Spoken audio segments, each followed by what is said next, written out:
خب برای زیباجوی عزیزمون جراحی چال لب میخوایم انجام بدیم.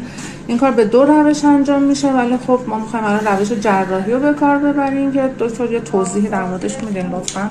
توی روش جراحی عضله‌ای که اینجا باعث ایجاد چال تو افرادی که چال دارن به وجود میاد، این عضله رو تو افراد طبیعی این چسبندگی به پوست رو ندارن. تو افرادی که این چال رو ندارن ما میایم یه چسبندگی با اون عضله روی گونهشون ایجاد میکنیم که وقتی لبخند میزنن این عضله کش میاد، پوستم اینجا متصل اینجا باشه عضله و باعث ایجاد گودی این ماهی بشه. ممنون از توضیحاتت.